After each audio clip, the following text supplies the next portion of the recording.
Good morning, everybody. Happy Thursday. Welcome to Paper Out if you're listening on Sirius XM Faction Talk 103, or if you're watching on the I Am Athlete YouTube page. I'm Ashley Nicole Moss.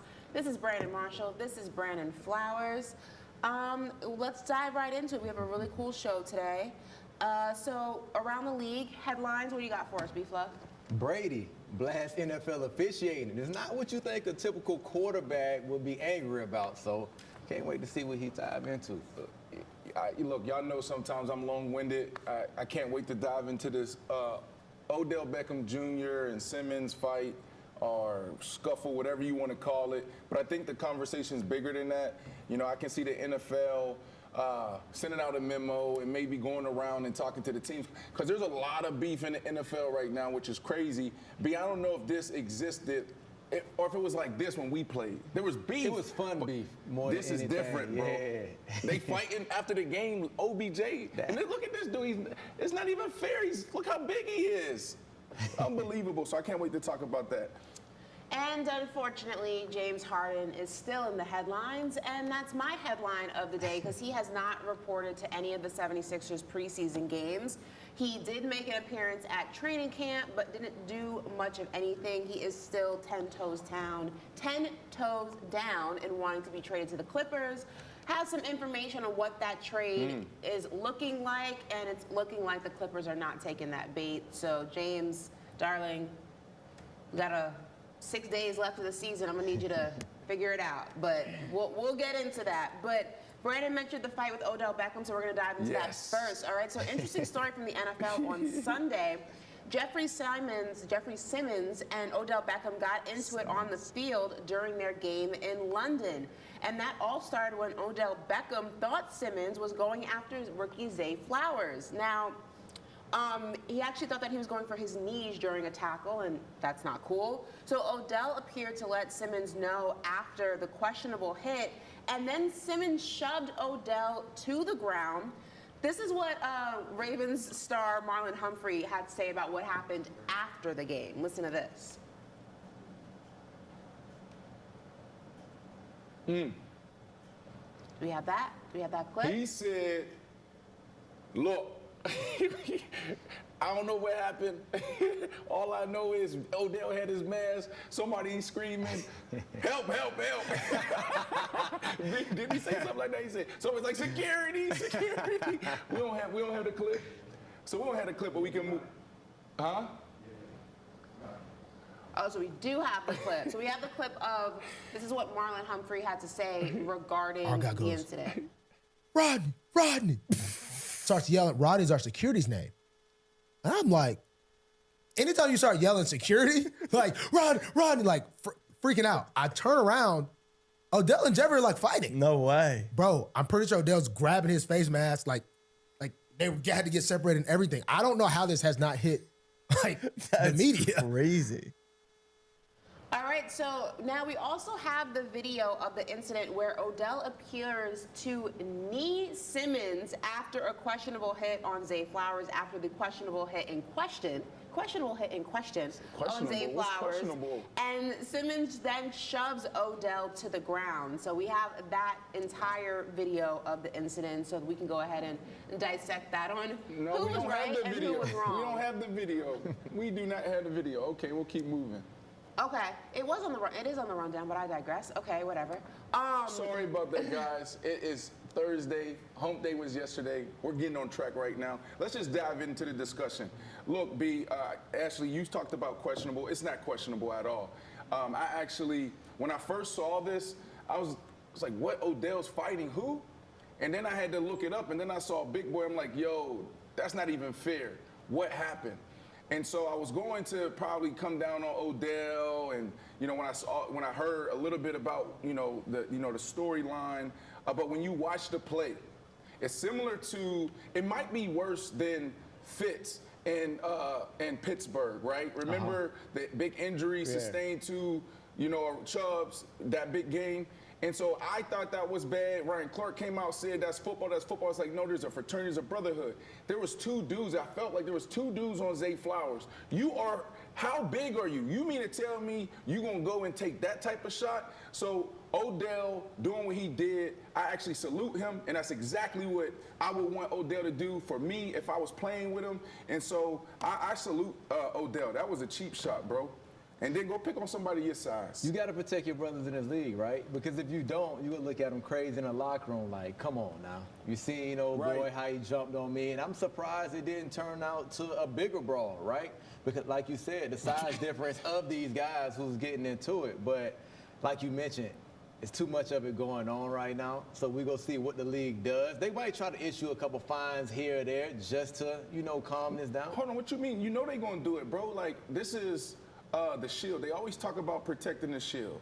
And so they're a little bit more receptive to, the edginess and the celebrations. You can see they're like giving more slack to the players and the coaches. But bro, like, you gotta think about it. You got Deebo Samuel beefing with his guy, and then you got this fight over here, that fight over there. At the end of the day, they're not trying to lose those sponsorships. They're not trying to lose those brands, and they know who their demographic is, right? And all the kids got deals with Nickelodeon and But will Disney. fines do that, though? Fines won't really slow down anything. It'll have to be... Why not? Guys don't. Guys, like you said before, guys sit money to the side for fines, whether it's sock fines, celebration fines. So at the end of the day, if you playing and you get fined for fighting, are you not going to fight again next week? Or if you got to mix a half? There's an ROI for that type of fine. When that's like, okay, I'm invested in branding and marketing. Like, I'm a Tyreek Hill with the flip, right? Boom, he does the flip. Now we talked about him for 3 days. This ain't no good. This is taking money out of your pocket. Meaning, ain't no brands trying to rock with you here.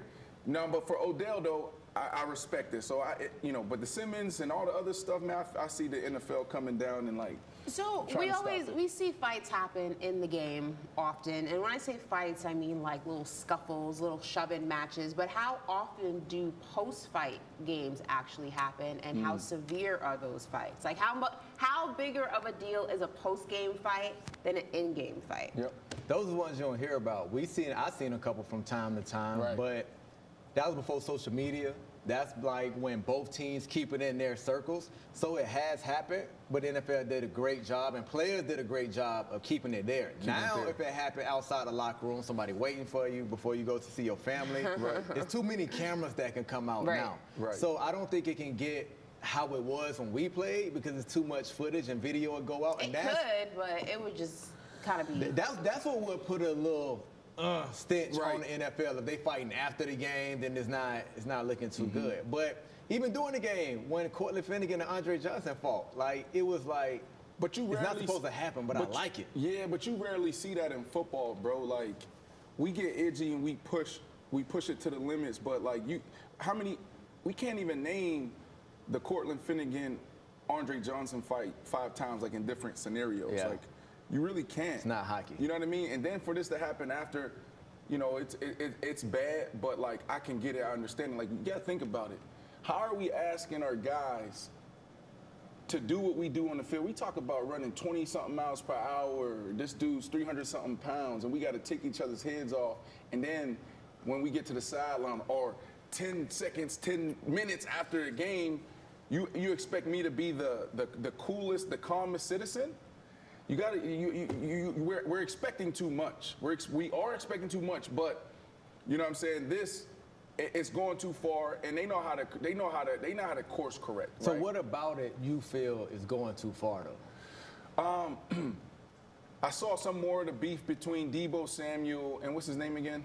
The other cornerback. Gardner Johnson. C.J. Gardner. C.J. Gardner, right? And C.J., you got all the outlets reposting on Instagram like their exchange and the timeline of it, and then like the most recent one was like, Trent Williams ain't going to save you, because he was a video of Deebo Samuels hitting somebody then running, and then Big Trent coming his left tackle to come save the day, but Deebo Samuels is taking off running. He said, this is what you do, you run in a fight.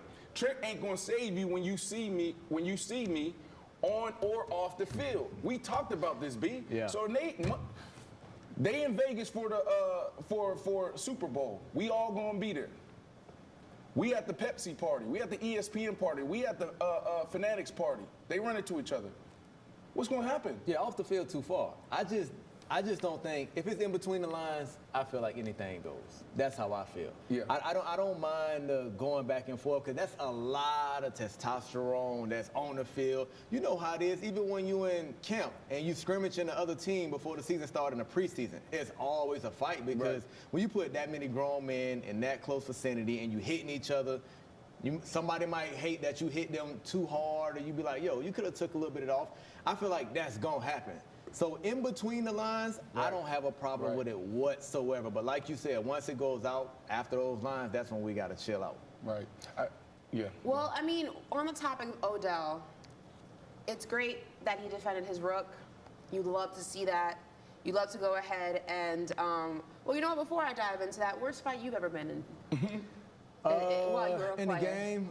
Real fight? No, we ain't gonna talk about real fight. Game No, fight. what? Game fight. I meant game fight. I heard real fight at the No, end. I meant like, you know, not no little pushing like a fight. I'll say when we was in Oakland, Kansas City versus Oakland Raiders, like we hate each other. Before the game, the defensive backs always run on the opposite side of the field, run in front of their fans.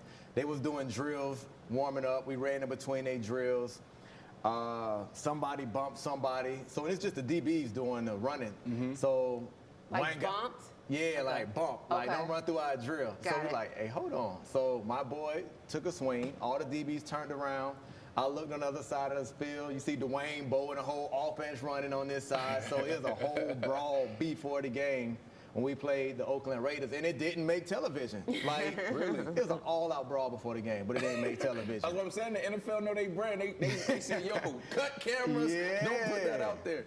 I mean, for me, I really didn't fight on the field. There was, like, some tension, stuff like that. Like, me and Richard Sherman, when they came to Chicago, he was on our side of the field, and you know you're supposed to be over there. Why you walking through a drill? And so he was so amped up. I was actually calm. He had his headphones on. I was like, bro, like, can you go over there?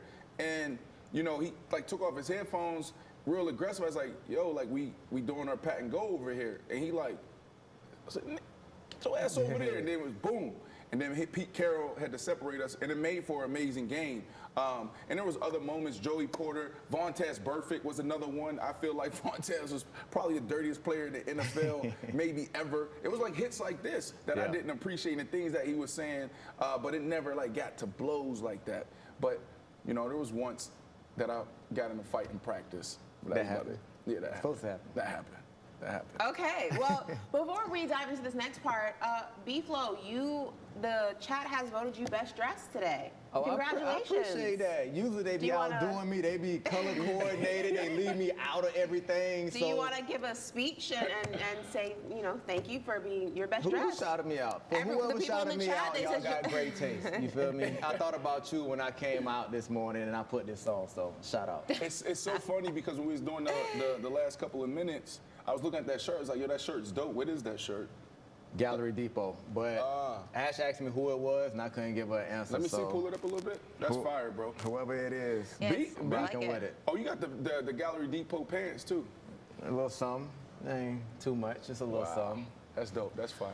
Well, listen, on the topic of Odell Beckham, you know, like I said, it's great that he went ahead and defended his rook. You love to see that. But are you guys surprised of how much of a non-factor Odell has been with this Baltimore Ravens team? I mean, we kind of knew it was a gamble. At least I knew it was a gamble when Odell joined the roster that, you know, you may get a really good version of him. You may get a really bad version of him. You may get a middle-of-the-road version of him. We are leaning more towards the non-factor, just non-existent version. We're not even getting middle-of-the-road Odell. He's been dealing with some issues, I believe, with his ankle. The first game of the season, Zay Flowers was targeted a lot more than Odell was, and ever since then, it's just kind of been quiet from him. So are you surprised by this? So my last year in Denver, 4th year, I went up to Vail, Colorado to get cleared on the hip surgery I had the year before my left hip, right? Boom, this is Josh McDaniels' first year in Denver. I go up there and I said, Doc, can you check out my right side because I'm feeling something in there as well. It's before the season, my contract year. They go in, they shoot it, boom, MRI, Brandon, another torn labrum, you need surgery. Doc, it's my contract year. There's no way I can have surgery. I'm just now coming back off of this one. I said, this is what we gonna do. I'm a muscle up, I'm gonna play through it, and then after the year, I'll go get the deal. But don't tell the team, okay? So boom, I go through the season, end up having over 100 catches, Pro Bowl, et cetera, get traded to the Miami Dolphins, sign my big deal. A month in to off-season programming, I run up to Kevin O'Neal. I said, hey, Kevin, my hip hurt. He said, let's look at it and stretch it out. I said, no, let's just get an MRI. They get it MRI. He's like, oh, there's a tear in there. I was like, yeah, let's get the surgery, right? So I had to wait to get my deal. I'm saying all that to say this. That first game, and we talked about it a little bit, that first game of Odell playing, it was like a non-contact. And he got up, bro, and I know the body language. We know the body language. Yeah. We've been there before when you like testing stuff out and he moving, and it was like, okay, it's ankle. But the way he is moving and operating, it's like there's something else, bro. It's easy to say ankle, and I'm not like, I don't know Odell like that. We don't talk like that, excuse me. And so like I haven't had no conversation, and I'm not trying to create a story, but from an athlete's perspective, someone who's been in those shoes, I'm like, yo, there could be something else that he's dealing with. And so I'm not ready to say that he's washed because, you know, he was off for a year. Now, sometimes it takes a little bit to get under, like, feel your body, you understand. And so, like, there might be week 8, week 9 where he feels good and he can go, right? But right now it's not looking good. It looks like it's more to it than just an ankle. I wasn't expecting him to come in and have that Rams effect, strictly because schematic-wise, right? Baltimore, they never air the ball out like the Rams. They never air the ball out, feeding the different targets. And you know how McVay in L.A., he gonna go with a mismatch. OBJ was always the mismatch because he was going against the third, fourth defensive back. And McVay saw that. Right. The Ravens, they run the ball. They rarely threw the ball. They got a new coordinator in, but I haven't seen this coordinator yet, so he didn't make me believe that these guys will come in with Zay Flowers, Bateman, OBJ, and just be airing it out. I thought when OBJ signed, they're like, what made you want to go there? Right. What have they shown you to make you feel like you'll get at least 6 targets a game? So not only that, but if you're the Baltimore Ravens, what made you think that you would be able to utilize him for an entire season? And I think that's the biggest question. I mean, DeAndre Hopkins was right there. He's frustrated in Tennessee right now. You saw that on the sidelines of that game. And I think Odell's phenomenal when he's healthy, but we've seen over the last few years that's kind of been the biggest question mark, the wild card with him. And even last year, to Brandon's point that something else may be going on, even last year when he was trying to come back and he started talking to teams, and one of them being the Dallas Cowboys, if the Cowboys don't bite on a name like Odell Beckham, like love Jerry Jones, love hate Jerry Jones, but he loves a star. He loves the spotlight. Odell brings that. So for Jerry Jones to not even be like, yeah, let's bring him in, there was something deeper going on underneath the surface. And for me, I don't think he was as healthy as his team wanted the general public and the teams to believe. And I think that has flowed into this season. Now, do I think he's healthier? Absolutely. I think he's healthier than last season. But I just think that there's something underlining that is preventing him from being a true factor on this Baltimore Ravens team. And it makes you wonder what the Ravens were thinking when they decided to go for him instead of DeAndre Hopkins. So let me ask y'all this. Do y'all feel like it's something that's going to stop him all year? Where it's like he's dealing with it all year. He might not be the same OBJ. For sure. Or is it when December hits, it's going to be like, all right, I think it's going to be nagging him all year. I truly believe that whatever it is, you'll be able to utilize him. I don't think that he's going to be a non-factor throughout the entire season, but if you're thinking you were going to get pre-injury Rams Odell because he's had a whole offseason to get, I don't think that's going to happen. Listen, that's why, it's hard for me sometimes to have these conversations because, like, really you got to be kind of black and white with it. You got to give your opinion, and it's like, this is what's happening, right? Like, that's what makes good TV, especially in sports. But, like, being in that locker room and being in that situation for 13 years, it's like you don't know.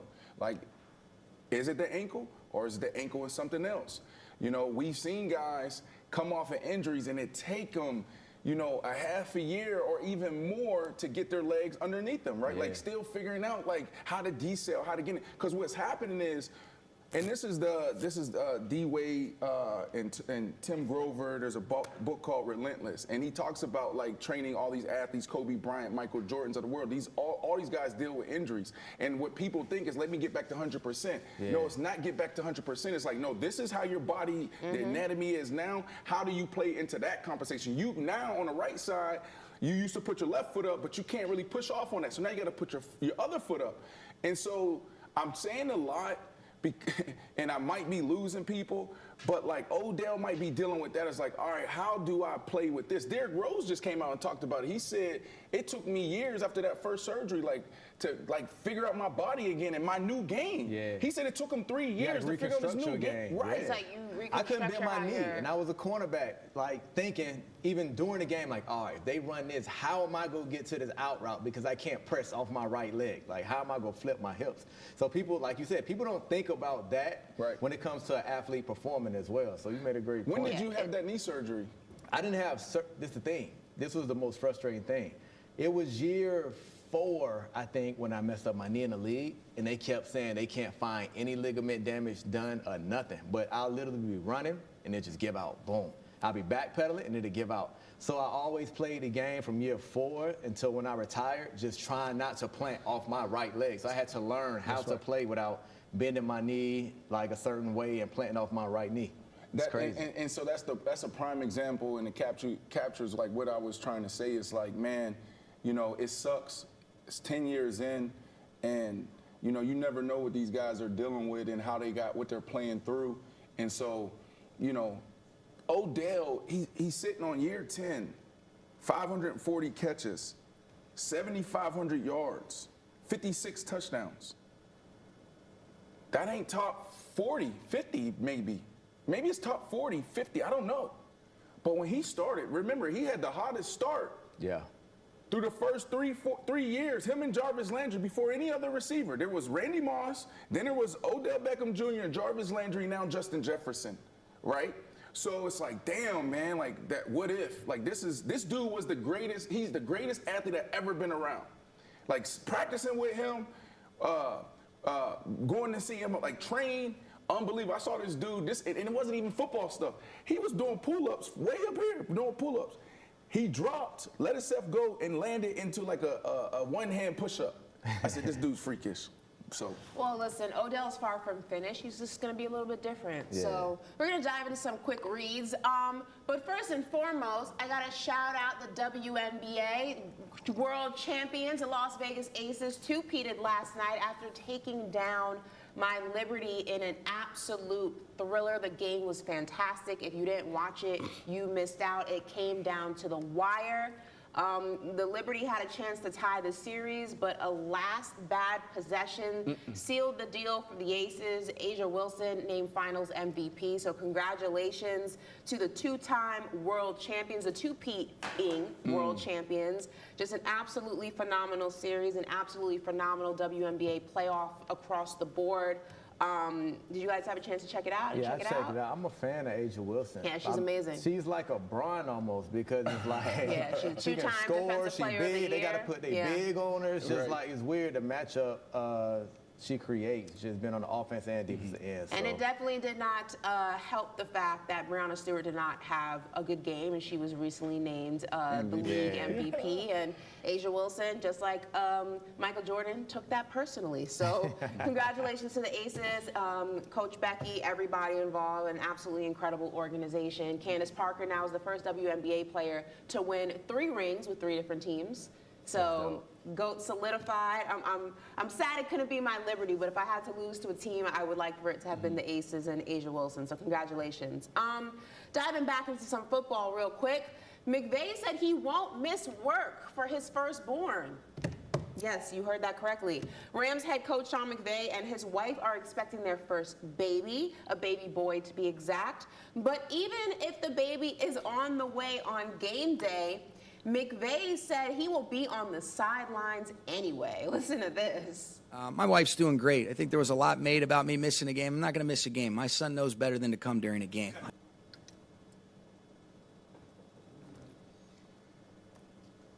We back.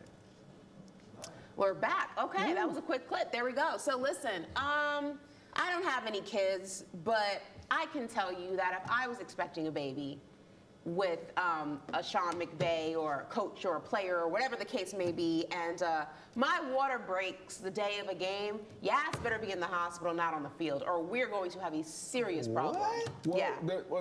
that's why. Yeah, we're gonna have a problem. I don't give a crap I got about some sad news for you. Now listen, I'll tell you this: if it's the Super Bowl, if it's a playoff game, okay, cool. You do your thing.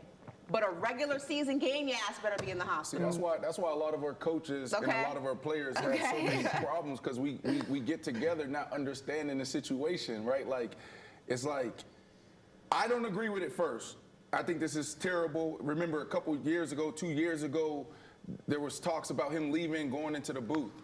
Why? Because he was stressed out. We heard these stories so many times before, whether it's Urban Meyer to Sean McVay, these guys get burnt out. They're there all day, every day. There's no day off. There's no off season for them. You got to think about it, right? When the season ends, they got to get ready for the draft, and they got to get ready for, it just never ends for them. And so this is a prime example of what unhealthy shit looks like. Like, this is terrible. But you missing a regular season this game? Bruh, absolutely. But because Regular season? We're not Yes. talking playoffs or Super Bowl, Brandon. We're Oh, talking maybe I was regular season. unbelievably locked Regular in. season to I think probably the miss Super the Bowl- playoffs? Like, how I what? would play it is, you know, and we've seen this in the past. We've seen guys miss games. We've seen guys Leave right after the stay. game ends, like We've run. seen guys have PJs ready and being, you know, creative with it. I would do that, right? Like, I would have a PJ ready, and I would, like, I'm finding a way to be there. Even Super Bowl, bro. Like, Super Bowl, like, I get it, but, like, you get that one opportunity.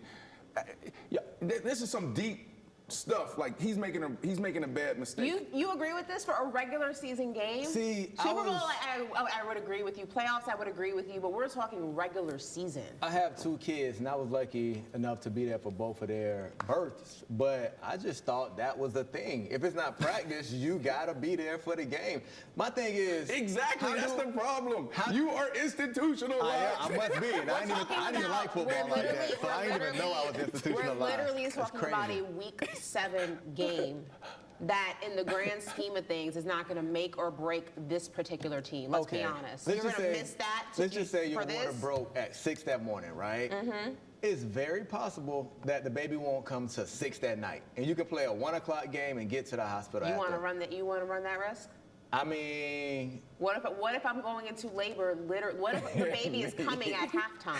I just thought me and my wife knew what we signed up for. It's like some things, like I have to be here for work. But that's why I said That's that. crazy. That's I why I thought that was said normal. that. Where it's like when Ashley made that statement coming out of it, I'm like, well, that's why you see so many guys struggling, because, you know, women. Well, the guys don't even know what they're signing up for, can't even articulate the demand that is on them in their careers. Like, it's every day. There's no off day. And so when you get with a lady, you know, they're expecting you to think and operate like the average Joe. But you can't, right? You got to think about it. It's like, this is billions of dollars on the line here. And so, like, the expectation, we just, like, we don't meet each other's expectation, and it all falls apart. Think about that, Ashley. Can you imagine this? I also feel like, okay, if it's like your 4th kid, whatever, but your first kid, you're not going to be there for your first kid's birth for a week 7 football It'll game. make a cool Like, come story. on. No, like, it why the won't. birth I'm not even coming, gonna lie. the This is kid my- watching on the TV, watching me play. This is like, your first baby. This is my first baby. I have no idea what the hell is about to go down. I've never been in this situation before. I don't know what I'm going to feel. I don't know how I'm going to feel after. Like, I have no idea what's about to transpire. You're telling me that you're going to miss that and being there for me for a game that in the grand scheme of the season will mean absolutely nothing. But that's why they said take a village. Like, my people gonna be there, your people gonna be there. You won't be sitting there by yourself. Like, we got you. That's all We right. as a That's all family right, got Brandon. You enjoy your little week 7 game. All I know is when Yas shows up in the hospital, you may or may not be able to get in. I don't know. Can you imagine? I don't know. Can you imagine last week you saying Dallas got to get back on track, and Dak is like, "Yo, I'm missing the game last minute. Like, I'm finna have my firstborn, and y'all just get blowed out that game." Can you, like, make that assumption that's and a just good be point. like, "Oh, Dak, I feel you. It's cool. Now we're going into the bye week, and come on now. You can't just." Nah, I mean, you're not giving him that excuse. You're not. but You're it's not. also a difference. I'll say this: the Cowboys and the Rams are not on the same playing field right now. You can't Like the say Rams that. are playing for what? The Rams, It doesn't matter what you're playing for. They Whatever. could potentially I back just- into the playoffs. I just feel like it's They a fighting once for in their a. I feel like careers. it's a once in a lifetime experience. Your first kid, and to miss that for what exactly? I just feel like when we signed up to play in the NFL, like we had an Coach Mc- obligation. Maybe Like, as if you're not hurt, a you're playing. player, it's different. But as a coach, bro, someone can call your plays. Like you got a whole staff of coaches that can call your plays for you while you are in the But injury. You know what I mean? Like this is why like this whole sometimes people don't know, like, and I'm not trying to say that athletes are better than just people, and I made a comment, I said regular Joes, and I'm not trying to offend anybody, but it's like the expectation on an athlete is totally different, because like even what you said, I can see that scenario where there might be someone, a fan like Ashley of like the Dallas Cowboys, right, and it's like a lady and she feels the way you feel. But then Dak Prescott go out there and do that, miss the game, and then they're going to look at Dak Prescott like, what are you doing? I wouldn't care. What are you doing? wouldn't care. Right? If Dak misses the game because his significant other is having a baby, what am I going to do? How dare you? No, there's more to life than football. Yeah, but there's some, Like, there's some you know what I mean? fans Like, out there that would, there's it's more like to life it's than the game. hypocrisy. It's like hypocrisy. And it shows like, it's like the stuff that you got to play through as an athlete. You have an injury. Most people be on crutches for 6-8 weeks. The athlete's back in 2 weeks playing at a high level. Sunday night football, Monday night football. You have a kid, right? You still there. Brett Favre's father died. Yeah. He plays the game. Yeah. Right? Michael Jordan, flu game. You sick. They say, they say, is it the flu game or what? Was he sick or was he we don't what say was going flu. on? Right, and he goes out there and still play. B, you know the crazy part that we can move on here? Bro, people don't know this. If you're, Monday, we got meetings and practice, 8 a.m. If you're sick as a dog, what happens? I mean, you just go see the trainers, get medicine, but you back at everything. Thank you. You can't gotta be take there. A sick day. They gonna tell you if That you don't exist. if you sick as a dog, 8 a.m. Team meeting, you might not have to go there, but you got to be in the building. Yeah. It's crazy to me. I got to like year 10, bro, and I was like, hold on, timeout. Coach, I ain't coming in. I'm sick. I don't need to see no trainer. Let my ass take some Dayquil, NyQuil, and sleep. Being sick and missing a game is different than missing a game because you're It's not bringing coming a off it. life into this world. Are we really having this conversation? No, I walked through 5 different scenarios of what the athlete's plight is. I'm that. I passed that. I don't passed even that. care. Like, play. So the baby wouldn't come out like, look at daddy, newborn, look at the TV. Cameras everywhere. Like, that wouldn't be a thing. All right. Guess not. Here we go. We are moving on to James Harden from one baby to another. Major drama is going on in the city of brotherly love. James Harden, who still wants out of Philadelphia to be traded to the Los Angeles Clippers, did not show up for Wednesday's practice. He has not been in any of the preseason games as well. Hoops insider Jeff Goodman tweeting out his thoughts on the situation and says, Harden is really amazing. All he does is complain and want out wherever he is. Just honor the $35 million contract for the year and do your job. Complete joke. Now, it is being reported that the 76ers are asking for 2 first-round picks and Terrence Mann for James Harden. The Los Angeles Clippers say absolutely not to Terrence Mann. And James Harden still wants to have it his way. You know how I feel about James Harden. I think he's absolutely ridiculous. This is just an embarrassment. This is, I get it. Whatever Daryl Morey said he was going to give you and he's not giving you, I'm not discrediting that. I think that Daryl Morey has already shown multiple ways, multiple times that he is not an honest person. I get it. I get the frustration.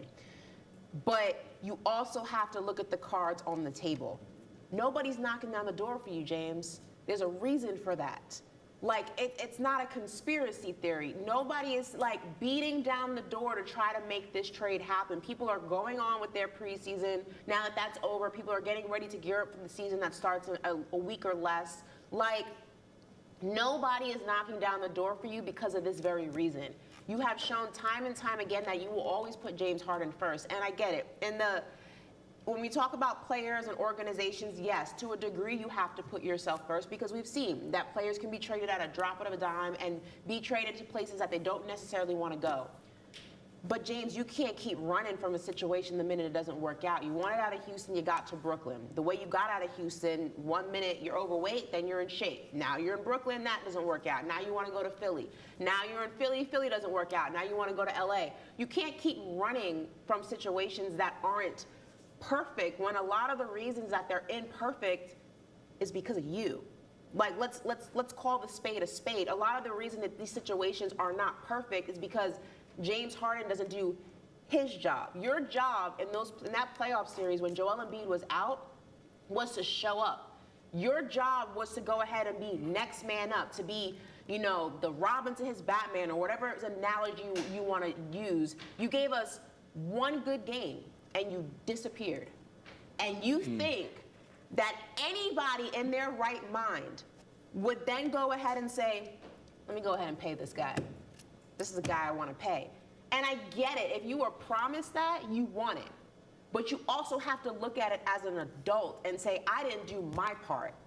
And this is the season that I can go ahead and do my part. Because Joel Embiid didn't do anything to you. Tobias Harris didn't do anything to you. The guys wearing the same jersey didn't do anything to you. So you're screwing up their season because now they have to figure out how to play without James Harden, because when James Harden's at his best, he is phenomenal. But when he doesn't care, you feel that drastically. Now these guys are trying to figure out, all right, well, what do we do? You got guys going to bat for you on the mic, and you're not showing up. It's just selfish. And it's like, I don't feel bad. Like, the Clippers don't want you, James. They're not knocking down the door for you. Move on. I don't Just know if I suit missed up. this, but do we even know what the fallout is about? Because allegedly, when James Harden restructured his deal to help the 76ers bring in talent, meaning PJ Tucker and other guys to help them win, there must have been some sort of a handshake agreement between him and Daryl Morey that Daryl Morey said that he would pay him later, like on the back, like it would come full circle. The playoff series happens, Joel Embiid goes down, it's that whole saga.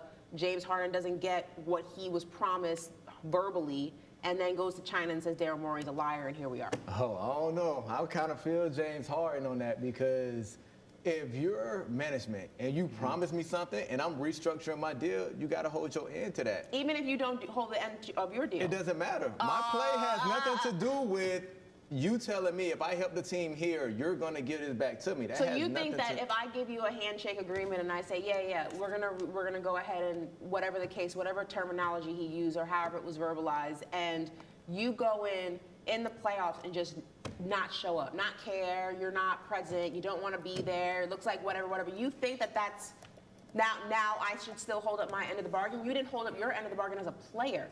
Your job as a player is to show up. You didn't show up. We wouldn't even brought these guys in to even have a chance if it wasn't for me restructuring my contract. So for me doing that, They could have restructured the money elsewhere. James just did him a favor because he thought it was going to go ahead and result in X amount of money for him down the road. you have to honor your word. You have to honor your word as a player as well, though. Listen, I fell out with my GM in Kansas City, Scott Pioli, because he said I wasn't in the weight room one day and fined me only $9,000, right? And I'm like, wait a minute. Like, I literally had the strength coach actually have me demonstrate a weight lift. Like, I was there. Like, let's everybody huddle up and we go get to this and figure this out. And he kept saying, like, nah. Because he was mad because I missed the game and he wanted me to play hurt. And I knew what it was really about. But I literally was like, nah, you can't do that. Like, you can't take my money because you feel a certain way. And I think that kind of goes along with this. And it comes before the game. He's shaking everybody's hand. And I was sit there like, yo, I'm not shaking your hand. Like, we good now. But at the time, I was like, that's disrespectful. Let's also acknowledge the fact Daryl Morey's not signing the checks. So if you're Daryl Morey, how do you even begin to convince the front office to pay this guy after what they just saw him do? Okay, so let me jump in. I don't understand how you want him to do that. Let me jump in here. So James Harden came in the league in 2009, okay? This is his 17th year, all right? So we know who James Harden is, right? Can we say we know who he is? It's enough work, body of work to, okay. Playoffs, who's playoff James Harden? Is he good or bad? He's non-existent. Yeah, that's He's non-existent. So now when you look at it, when you say, well, he didn't show up in the playoffs. Well, then he never showed up in the playoffs. And then you look at the last couple years, so Daryl Morey comes in. He knows who James Harden is because they was together in Houston. So you bring James Harden in coming off the Nets. He's averaging, with the Nets, 24, 22. In the last 2 years with the 76ers, 21, 21. Assists is still the same. He's a dog when he's the last 5 years there, averaging 10 assists, literally 5 years in a row. Rebounds are right around the same. Minutes are still the same. He's available. That's never been a problem. You know, so like Daryl Morey, you come in, you know who James Harden is. Whatever you promised him, he gave you exactly what he's been giving you for 17 years in the postseason and the last 5 years in the regular season. So I understand how James Harden could feel, you know, and it's easy for us to, push back on James Harden. But again, like we were talking about the other scenarios with the baby, it's like the athlete's plight. And so people are going to say what they need to say, and it is what it is. James Harden feels the way he feels, and it's just like he has to get uncomfortable. It's okay. People are going to say what they're going to say, but he got to handle his business. And if I'm James Harden, I'm probably moving that same way. I probably am. You think a 33, 34-year-old player who has never been successful in the playoffs, who disappears in the playoffs, I think he was successful by himself. I'm not talking OKC or whatever when they went to the conference finals. A player who's 30-something years old, who has shown that he will check out of a game the minute something does not go his way, showed in the last playoff series with the 76ers, the last thing memory you have is Joel Embiid goes down, your MVP goes down. You need this guy who's the next highest payer, who wanted to be in Philly after the Brooklyn situation didn't work out, shows that you cannot rely on him to go ahead and take you over the hump while your first guy goes down, and that's a max player to you? He wants a max contract. He doesn't want a contract extension. He doesn't want a couple of million. He wants a max contract at 30-something years old, playing the way that he plays. Are we for real? So my question is, Daryl Morey, you know this. That's why I said 17 years you've been getting the same playoff James Harden. That before you brought him back in, you saw where you saw. Yes, it's 17. Came in 2010, 2009. So it's going into 18 maybe. Help me out here. So you know this, who he is in the playoffs. You know who the new James Harden is. Everybody been saying he was washed going into the Nets. You bring him in, he gives you what he's been giving you. Yeah. So why would you, Daryl Morey, why would you promise him this? That's my thing. It's 13 seasons. Is it 13? Yeah, he's going on his 14th. I can't count. but why would you promise him that? Because actually, to your point, if I'm a GM, I'm a president, I'm not giving him the max. I don't know if I want him on my team.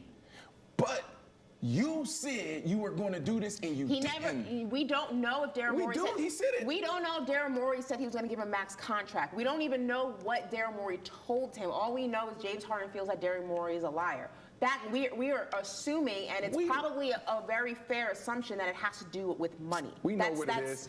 If that's the case, regardless, Daryl Morey is not signing the checks. You cannot convince a front office to give a max extension to a player like James Harden. So let me ask this question real quick. You just can't. Let me ask you this question.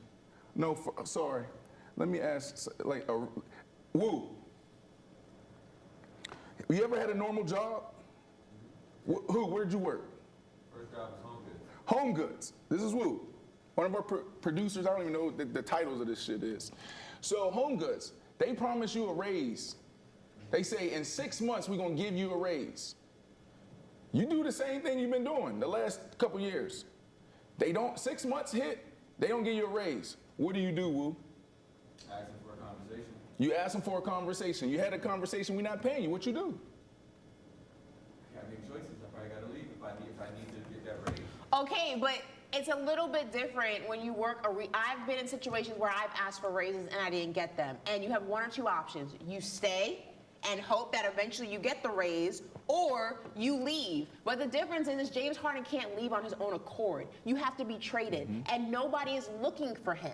Nobody wants to trade what Daryl Morey wants for him because of this very reason, because he is not a conducive asset to a team. Nobody in their right mind makes this move. Let's go back 4 years, and when James Harden, and nobody talks about this, when James Harden left Houston, it took some time, but he got what he wanted.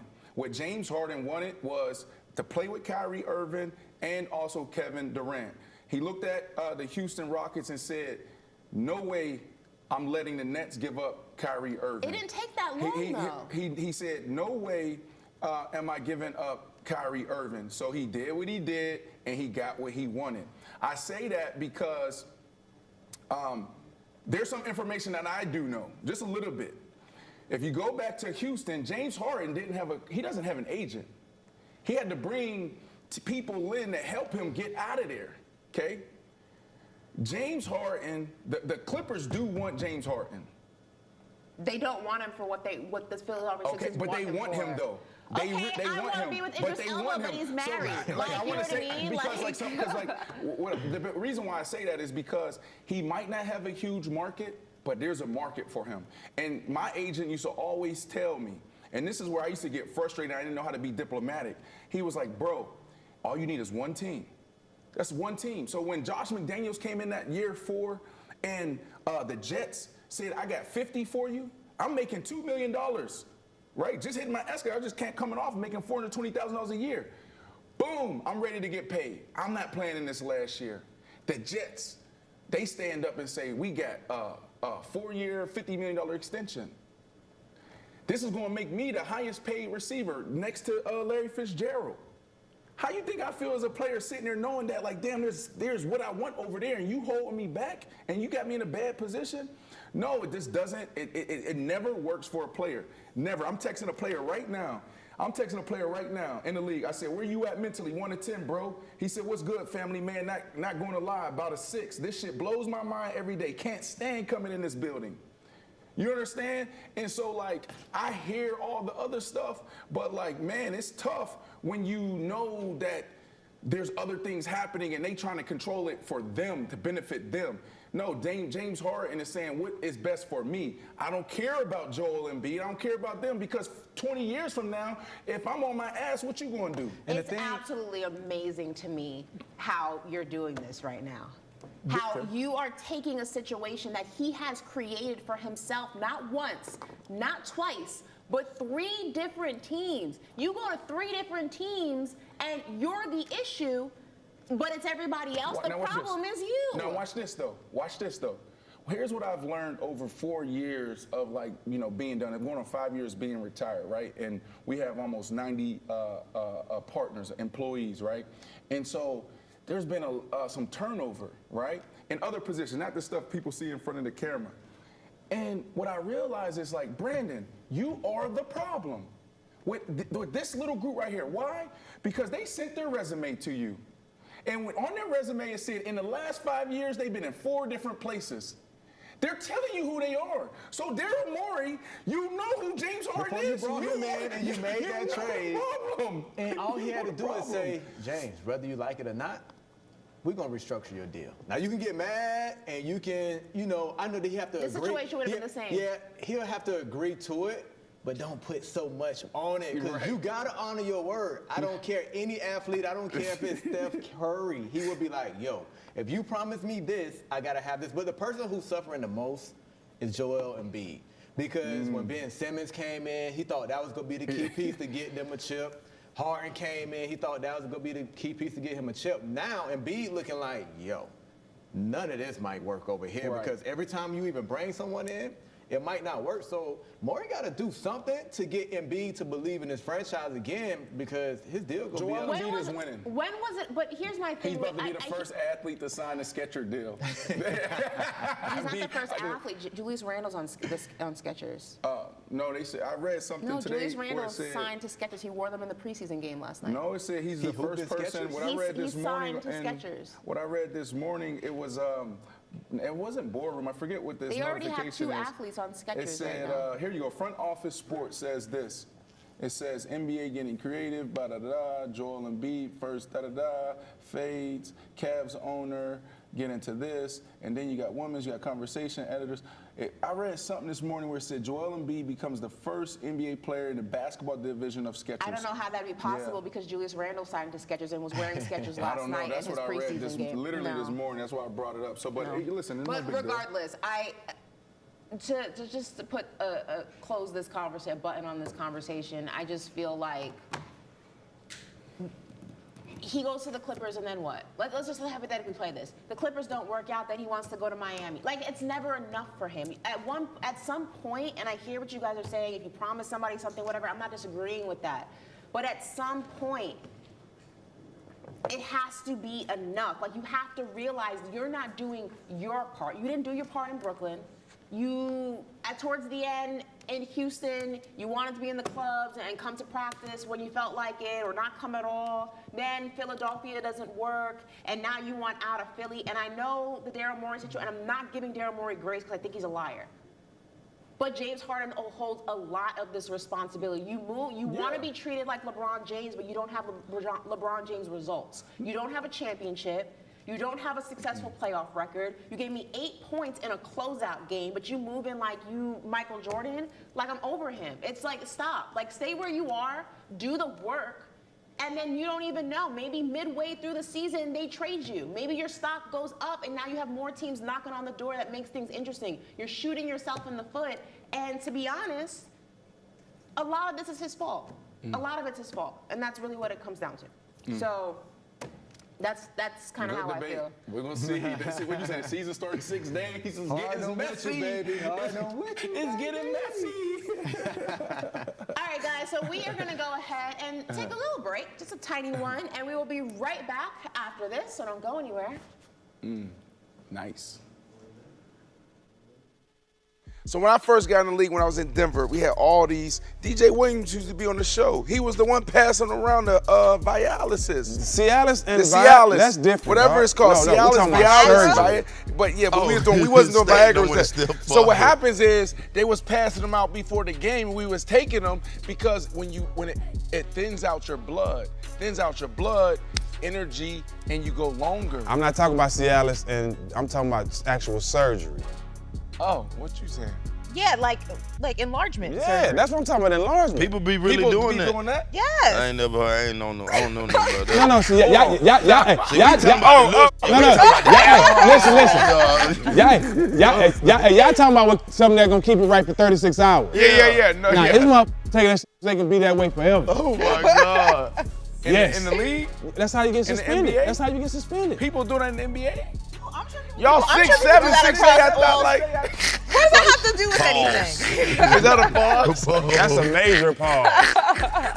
I'm just saying. That's major. I never heard of that. That was kind He of said OD. the shoe size and That that was size are kinda not OD. clicking. Ain't no OD. Let's skip that Ain't no part OD. right there. You heard he said I'm corny. Let's get back to the basketball. I'm secure in my manhood. Tell me I'm sorry. Don't have surgery. This is really happening right now? Brandon. Like what? Yes. Bro, let me tell you, ain't nobody getting suspended for taking Cialis. But what's the problem? But okay, let's say they doing that. What you say they doing it. What's wrong with that? Why they gotta be suspended over that? If they feel like they need to be. Because it has something in there. Yes. It has a steroid in there. Ingredient in Same it. way It's if a you steroid take a ingredient. Okay. a steroid. Okay. It's no different than in the NFL. I forget the player, but there was a player who was I can't think of their names. trying to conceive with his wife, and she was going through, I want to say, in vitro, and she was going through the fertilization of her eggs, and he was on medication to, I think, increase his testosterone. Wasn't doing it to increase his performance. It was to have a baby, and he got suspended because the ingredient in there still comes up in a test. Remember what Eddie Murphy said on Golden Child? What he They said? tried to sell him that stuff to help keep the yang up. What that boy say? Ain't nothing wrong with my yang.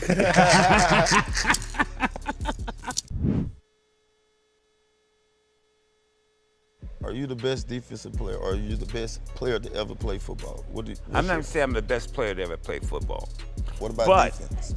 am I the best defensive player? Okay. If not, who? Brandon? Reggie White. Reggie White's a great player, and I put him up there in the same class as myself. Every time I walk into a room, or I pick up a paper or something, it's LT. Hey, I see an article. They talk about all these people, and then always at the last, my name always shows up in the last sentence of the last paragraph, just before they say greatest of all time. Okay. Hey, do you think you could have played in this era? Yeah, if I didn't want a paycheck, yeah. kick me out of the game every week. Now, but yeah, I can play in an era. I think I can. I mean, I am rugged enough to play in this era. I don't know. That's a hard question, man. Could you have cleaned your game up though? The violence, the it was aggression. clean. That was clean as I could get it. I was clean. Then you can't play in this era. It might be a problem. I may have to play a different position. Maybe have to move to the inside, where it was a little easier. Welcome back to the show, everybody. So we're gonna dive into some more football. We ended things with James Harden. We gotta bring it down a little bit. So we're gonna go back to the NFL. Listen, I was over James Harden like 4 months ago. So Davante Adams, you know, the Raiders paid Davante Adams a whole lot of cash to be wide receiver #1 for them in Vegas, but Adams is not having a good year. It's a down year for his standards, at least. And he says it's because he isn't getting the targets. Now, the team has won 2 in a row, and currently, if you can believe it, they are in the playoff hunt. But Davante says that is not the point. Listen to this.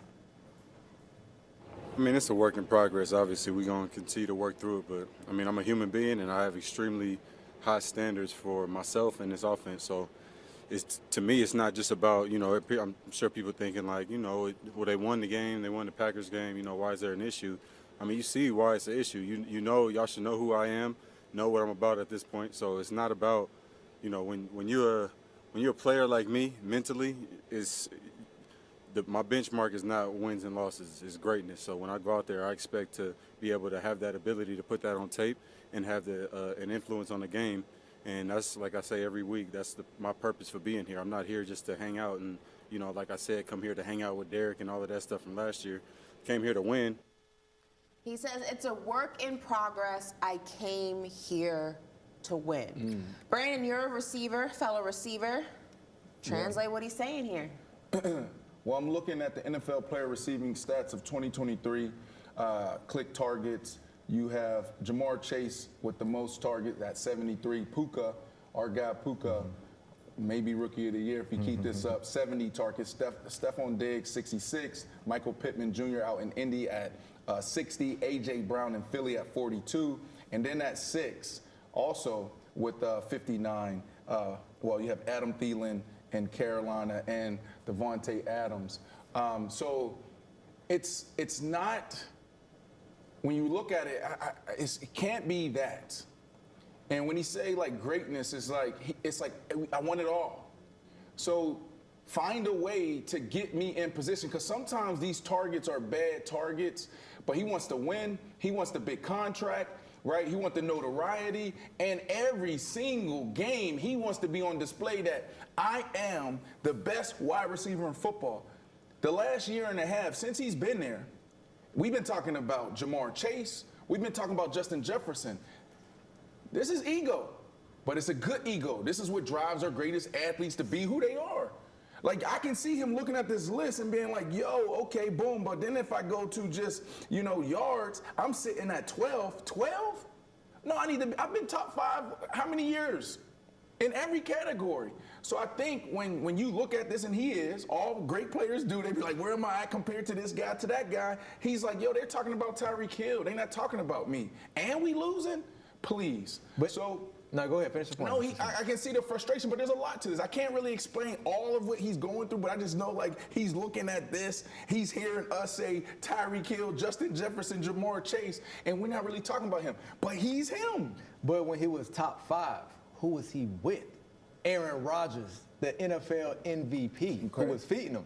He chose, which I don't blame him, to get into Vegas instead of Green Bay, and now he's with Derek Carr, who's not Aaron Rodgers, and now he got Jimmy G. That's my question for you. I mean, he said, I came here to win. That's what stood out to me, because you came to the Raiders to win.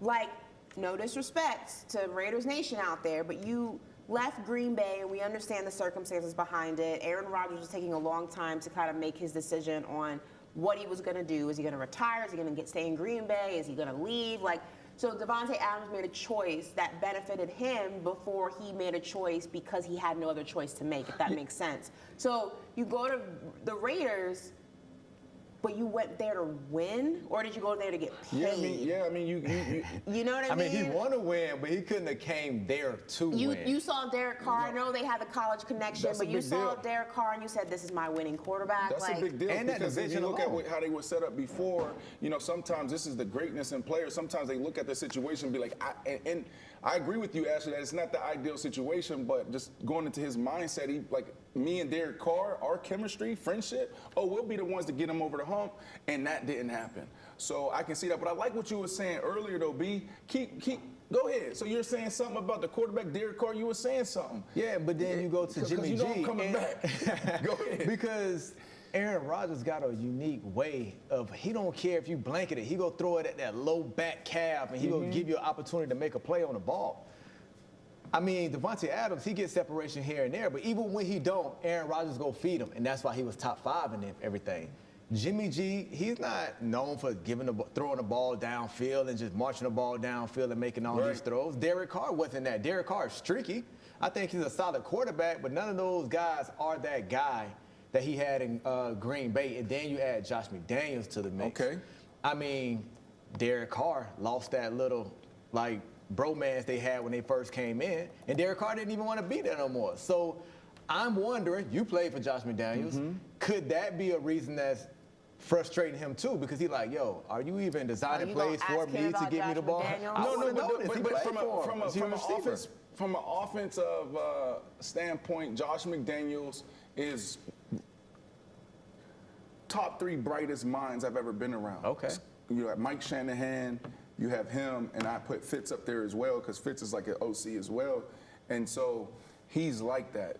My thing with Josh McDaniels is more so on the management side. It's on how he, how he handled me, obviously. And you're seeing some of the other stories coming out. So that's my thing with Josh McDaniels, but you can't take away his knowledge for the game, his genius for the game, if I'm gonna be honest, right?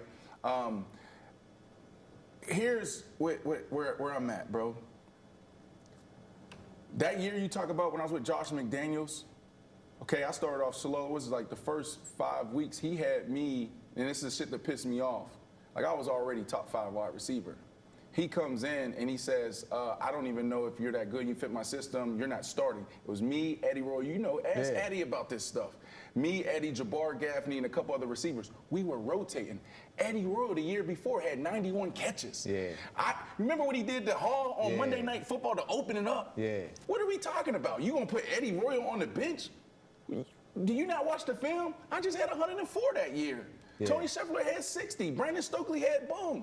What are we doing, Josh McDaniels? So it wasn't until week 6 where we playing against the Dallas Cowboys. Dallas Cowboys. The game's on the line. It's got to have it moment. Adam Gase, remember the head coach? Adam Gase come to me, Brandon, you're down. I said, what? The game is on the line. What you mean I'm down? It's the rotation. I run up to Josh McDaniels. I'm down? Are you kidding me right now? He said, don't worry about it. We're going 11 personnel. So that's all 3 receivers on the field. Okay, cool. I said, I want the go route against T. Newman. Call hitch, because if he off, I can run a hitch. Yeah. If he press, I can go convert to a go. Boom, he press, I go to the go, boom, touchdown, make a move, we win. I go to him and say, I ain't fucking rotating no more. Done with that. Or I ain't playing. I say all that to say that was Kyle Orton. I ended the year with 104 catches. That's the year I was talking about the hip earlier. I had 104 catches, okay? It's not that. If you go through my 13-year career, I had 17 quarterbacks. I did it with Ryan Fitzpatrick. I did it with Jay Cutler. I did it with boom, boom, boom, boom, boom. Chad Henne. So Davante Adams is looking at this like, A.J. Brown is Jalen Hurts? Is Jalen Hurts him? I don't know if he's him. And then we talk about some of the other quarterbacks that these receivers in the top 5 have. I mean, the receivers the quarterbacks they have in the top 5. He's looking at this and saying, it doesn't matter who's throwing me the ball. Y'all need to find a way.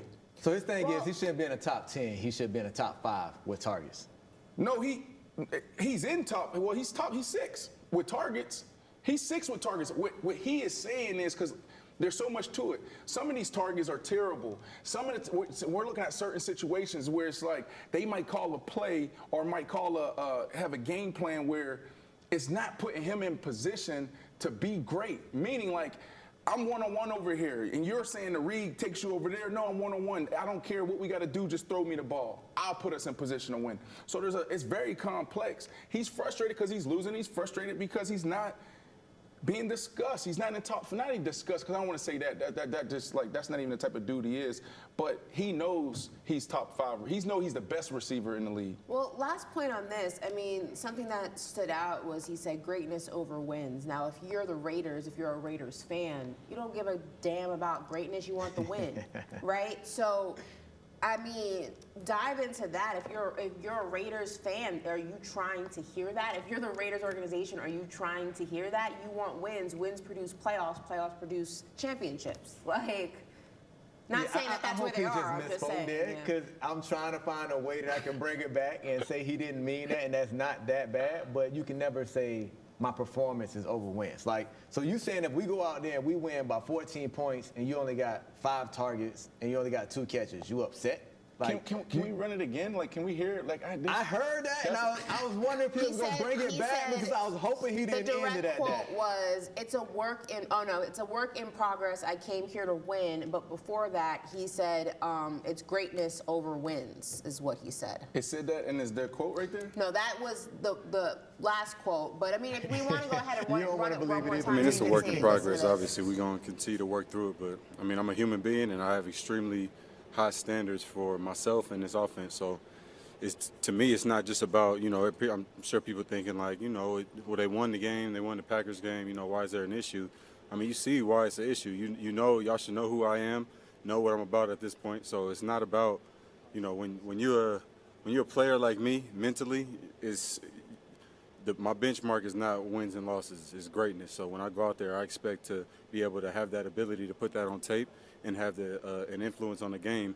And that's, like I say every week, that's my purpose for being here. I'm not here just to hang out and, like I said, come here to hang out with Derek and all of that stuff from last year. Came here to win.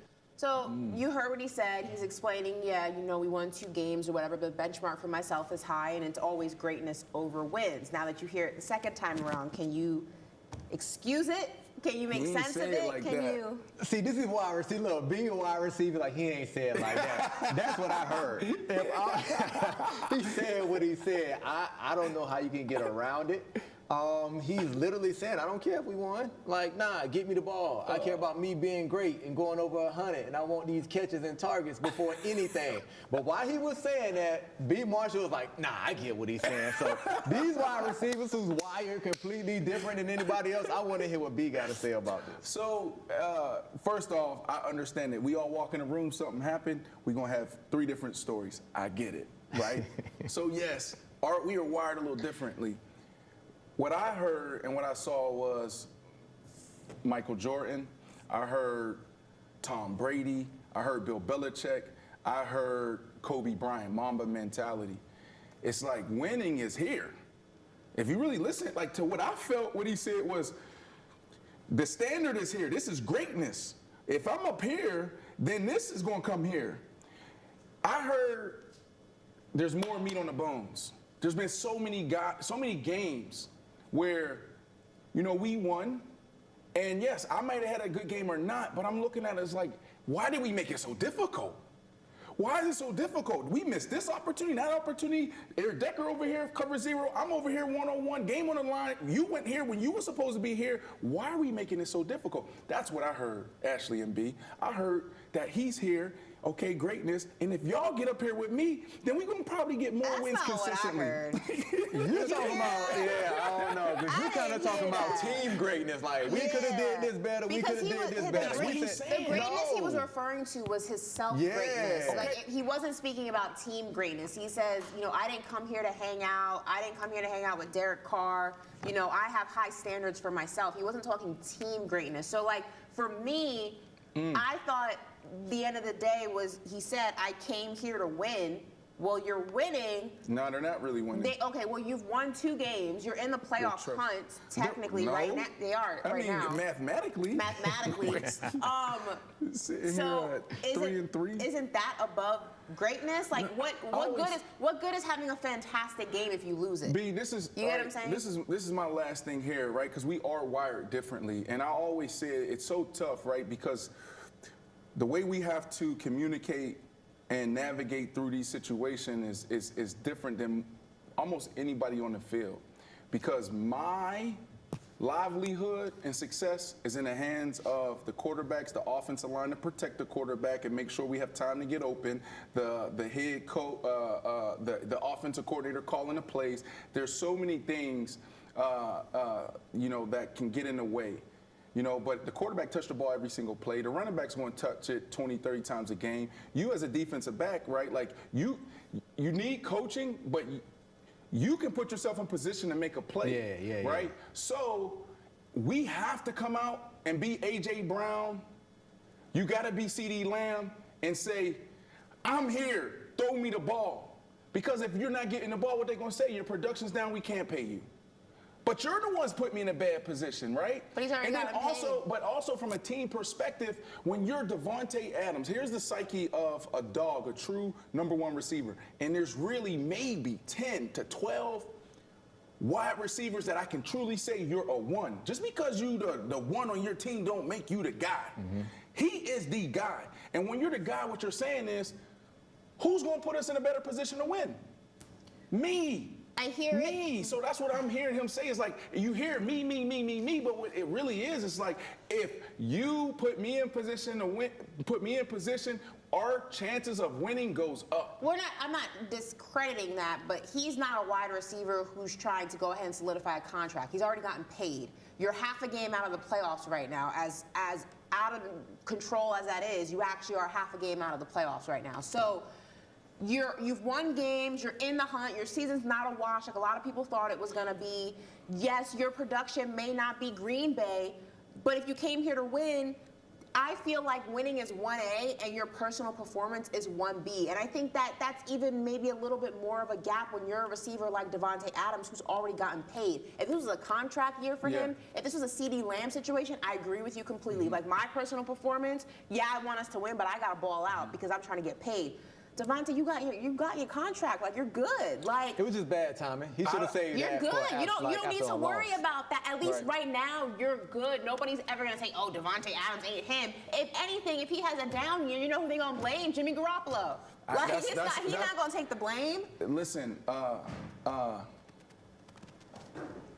sheep ain't gonna understand lions. Sheep aren't gonna understand lions. I get what you're saying. I get what you're saying. I get what you're saying. Who's the sheep? Are we sheep? I mean, I fall in the sheep category right here, but I understand what you're saying.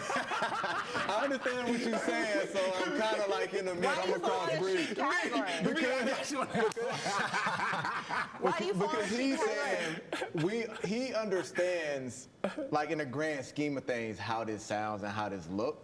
But when you're a dog, you're like, yo, I understand what we're saying. Get me the ball.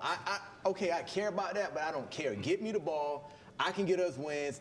Because if I don't say nothing, it's going to continually happen, and everything's going to go down. Like, I understand what you're saying. But he's not the only factor that produces the wins. The defense has to play well. Jimmy Garoppolo has to. It's not just the Davante. He don't understand that. He's not getting me the ball. I know what I'm saying is it's not just the Davante Adams show. He's not playing tennis. It's a team sport. So Davante Adams can have a phenomenal game and they still lose.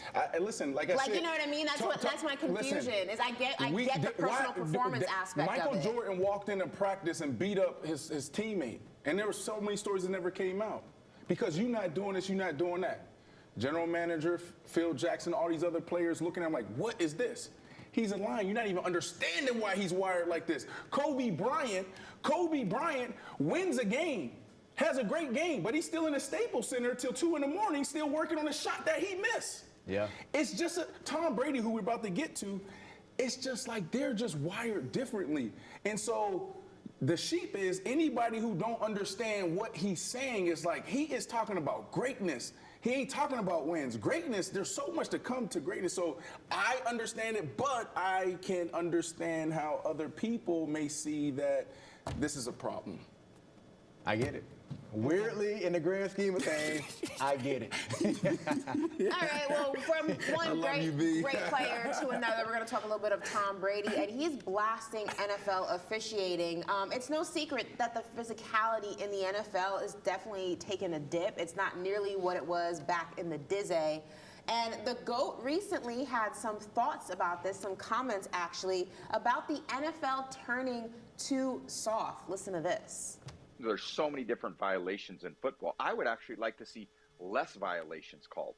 You know, focus on the important ones and let some other things go. I saw DK Metcalf got penalized for unnecessary roughness. He's, you know, I don't know whether it's unnecessary or not, but all I know is the defender's got every right to, you know, push back on DK, but he doesn't do it. So DK throws him on the ground. They throw a flag. I'm like, I don't understand what the flag is. This is football. This is not. Yeah. This is not, this isn't touch football. This is real football. And I think the physicality, which people really enjoy, I certainly enjoyed. I love that physical element of the sport. I don't think we should ever lose that. And I think that we are, there's so many people that are, want it less and less physical. It's more like flag football, which is going to be in the Olympics in 2028, which maybe football goes to flag football over a period of time. And I don't think fans will like that much. Then everyone should stop bitching about unnecessary roughness calls. I actually highly agree with this point. I feel like this in basketball also. I just feel like the whole waiting for calls has kind of ruined the whole flow of the game, the whole intensity of the game. I honestly hate when every little thing you see a player sometimes just like, it's like get back into the flow of the game. Like you didn't get the call, I feel the same way about basketball. It just messes up the flow of the game, and I just feel like also it takes away from what makes football. And I think that it also unconsciously or subconsciously makes referees feel like they're supposed to be calling certain things that, in the grand scheme of things, are not that serious. Like, I respect Brady so much because he made this comment while he was still playing, right? So it's easy to make this comment like when you're not playing and you're a quarterback and you don't want to take these, like, you don't have to take these hits no more. But even when he was playing in Tampa, he was like, yo, the league got soft. Like that wasn't even a roughing the pass on me. Right. Because he came from that old school mentality where it's like, nah, it's gladiators out here. This is a violent sport. You're supposed to get hit. You're supposed to get tossed and slammed everywhere, right? In the trenches, like, you're not supposed to call every holding call. Yeah. How we came up, you don't want to hold them, get them off you. Right? So he has that old mentality way of thinking, and that's what makes the game great. Now you really get to see who the dogs and who the alphas are out there because the official's not helping every little thing and helping them every which way when the calls come. So shout out to Brady for just even making that comment again because his voice, it matters, right? And hopefully the officiating crew, and it can trickle down throughout the league where it's like, yo, let's just get back to doing what we do and stop looking for a call for everything. It is important to realize that a lot of the changes in the game have come from the discoveries of science and how football has affected football players' minds and their bodies after retirement. We talk about CTE and things like that. So a lot of the advancements in the game, a lot of the changes in the rule book have been implemented as a way to combat certain things. So like roughing the passer, hits to the head, certain plays like that. So while it has taken away from the physicality that we're used to or that the game was used to in the 80s and the 90s and even the early 2000s, it is important to acknowledge that the advancements in science and technology and discovery have also made it just extremely important for changes to the game to happen. It's the same thing, changes to the helmets and the equipment. It's a way to protect the players as much as you possibly can in the violent sport. So within that vacuum there is room for what Brady is saying, but there is also that part as well. So just want to put that out there. Right. I don't want to get combative and like, I don't subscribe to the CTE thing, the way they're pushing it. What do you mean? There's a lot of... you don't think CTE exists? No, I think that brain trauma definitely exists. But when you study the tau buildup in the 50, 60, 70-year-old white women, right? Because we can only see CTE when you're dead, because we open it up and boom, and then they towel is the thing. So now the towel buildup in a 60, 70-year-old white woman, right, is the same as all these football players that they're examining. And so we understand that business and institutions, when money's involved, get corrupt, right? So you got to really understand the entire pipeline of this thing. Does brain trauma affect your emotional stability and all of these things? 100%. But the way they're pushing it, I don't subscribe to it, because a lot of these challenges that some of our people are having is trauma. It's just like you haven't dealt with your shit, right? The way we think, Coach McVay, this is what I meant by that. This is a problem. I'm having a kid, it's week 7, but then I'm gonna go miss my kid's birth, not even a birthday, birth. And I'm gonna go coach a game. Something is off there. And so now we get divorced because your wife ain't happy. We start drinking, we start doing other things, and now you're spiraling out of control. Oh, it's CTE, coach. Let's put that same scenario as a player. Now it's CTE. No, bro, you've been making the bad decisions your entire life, and that shit catches up to you, and now your life looked like a living hell. And so, yes, I believe in brain trauma affecting people and their emotional and their physical stability and their state, but not the way we're pushing it just on football players. You know, and this is actually, to me, holding football players accountable. Don't just lean on CTE. Handle your business, take care of yourself, okay? Yes, if there's some things neurologically off, we can look at that. Maybe we can't, and we deal with that, right? Because I'm not changing my decision to play football. If that means I die at 70 and that's because my brain is off, cool. But I'm also making sure I'm doing the other work from a wellness standpoint to be okay. But because how many concussions you had when you was playing? There's so many that we don't know of. Just documented. Documented, well, it's not even documented. There was one that I knew of in my 4th year. Yeah, so you're a receiver, right? You don't get hit in the head as much. For these linebackers and running backs, they getting hit all the time. And how you said trauma can affect like your brain. Yep. Sometimes it affects your decision making. So before you had this trauma with CTE, I'm just talking about with CTE, and I just feel like with some guys, before football, before all this trauma to their brain, they might react to a certain situation this way, right?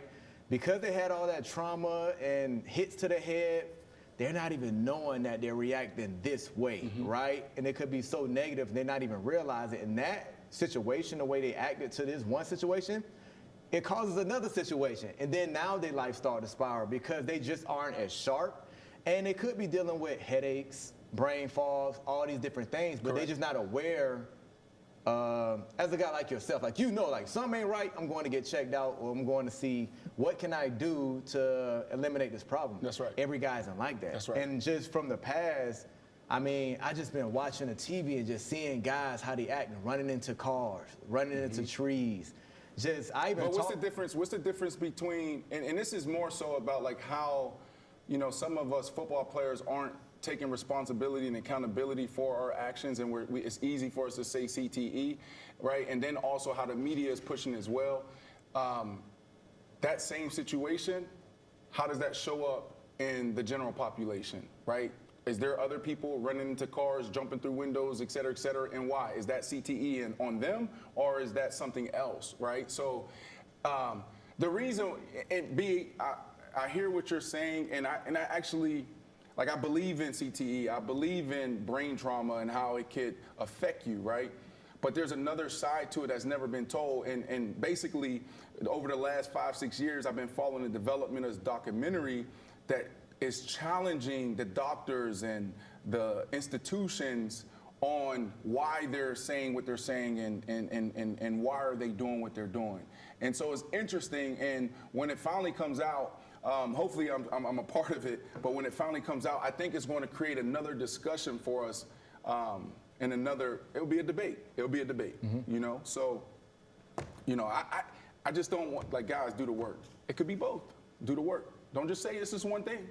Yeah, and we'll never know. I think CTE exists, but we'll never know because, like you said, you can't evaluate it until you're not here anymore. Right. So hopefully the NFL can do something like have a baseline when guys I mean, come there have in. been players. Junior Seau is probably the most famous that, you know, after it was discovered that he had CET. So the evidence that it exists is real. Yeah. It's not like it's a made-up thing. It's very real. And I actually seen Fred. Did I say that it was made up? No, I was answering. I'm just saying. I meant just you can't diagnose CTE or how. You can diagnose, you know, symptoms, but like to Brandon's point, those symptoms could be a plethora of things. They could be tied to a bunch of things. It's not always just CTE. You can't figure it out until they pass. But there are symptoms that people align with CTE that if you display X amount of symptoms while you're alive, the hypothesis is that more than likely it's CTE. Whether that's true or not, you don't know until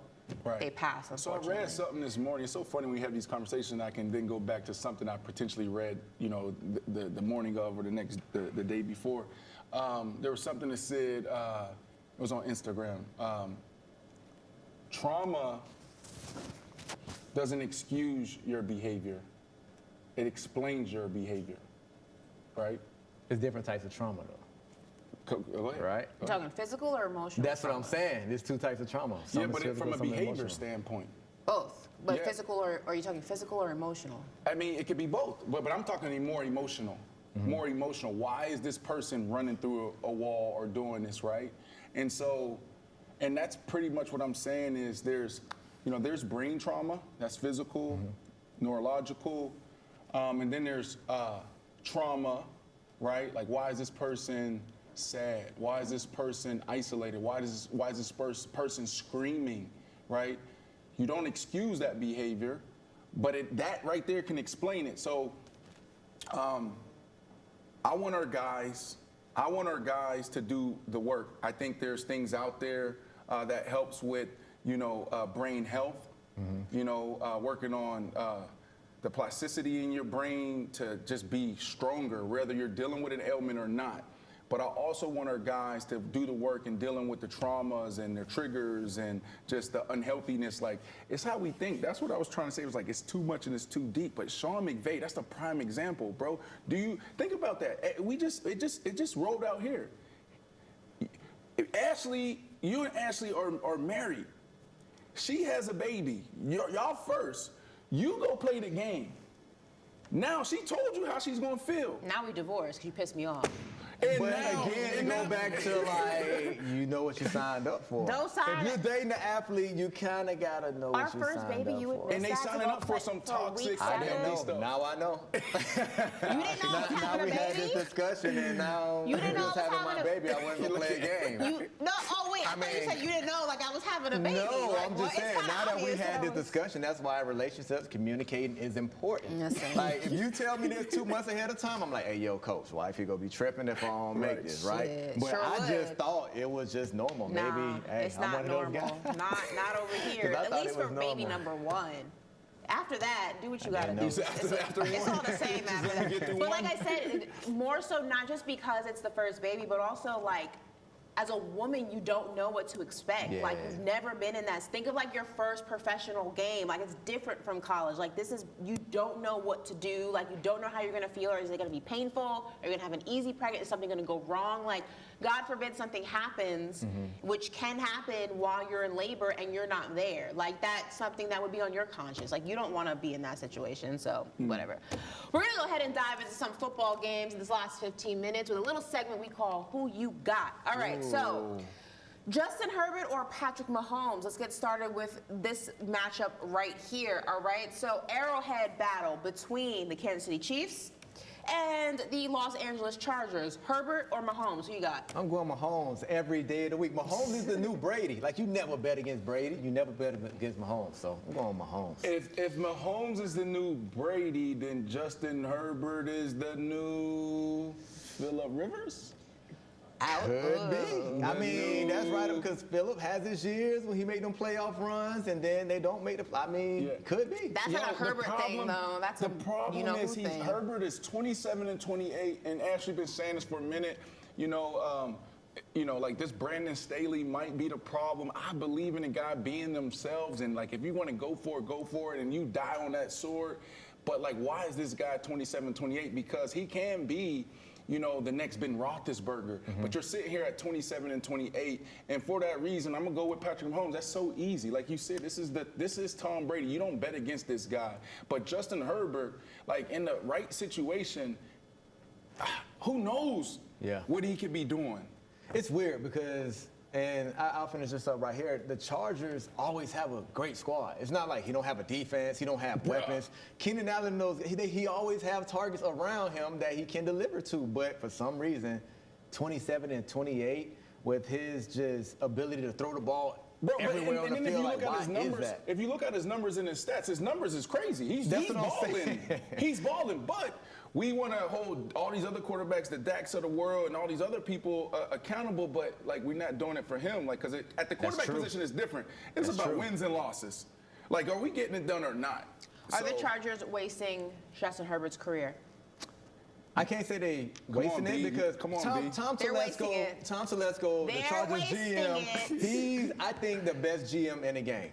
He's always going to have talent around his quarterback. He got the most talented roster arguably every year. Why can't he see that the head coach ain't the guy? Who? I hate to say this because Brandon Staley is a nice guy. Brandon Staley is not the coach. Listen, he's not that. NFL You're not that stands guy, for pal. what? What does it stand for? There's a couple of meanings. What does NFL stand for? Long. Okay, and what's the other thing? No fun league. What have you done for me lately? So you. How does that? Yeah, I was trying to get the end in there. I was like, no, it's that. But we say it's like that's like one of those things. Like, what have you done for me lately? Meaning, like, if you're not producing. No, I know it's all professionals, but we were just trying to figure out the acronym with the NFL. I thought that's where you were going. Okay. Yeah. So Brandon, yes, Ashley, answer your question. Yes. I finally agree with you that they are wasting his career because Listen, of Brandon Coach Staley, it's been real, my guy, but it's time to cut it. I'm going with Patrick Mahomes as well, and you know if Taylor Swift's in the building, they are winning that matchup. So are they undefeated when she's in the building? They sure are. Wow. So she is their good luck charm. That's what Travis Kelce calls her anyway. All right, we're gonna move on to the next matchup. We know who Brandon's gonna pick, but we're gonna go ahead and do it anyway. Next game in Denver, where Jordan Love is gonna go ahead and take on Brandon's boyfriend, Russell Wilson, and the Denver Broncos. Who you got, B-Flow? I'm going with Russ here. Jordan Love, he got to tally up some more wins on the road for me, you know? So I think with him going on the road to Denver felt like they played a decent game defensively, right? I think their defense starting to get it together. Hopefully they can piggyback off that last game. But I think Russ is going to come out and have a good game, and they going to start, like, cooking. Russ going to cook this game. Look for Russ to have a big game. Crescendo. Are you going to stand on the table again? Crescendo. Crescendo. Crescendo. Oh, my goodness.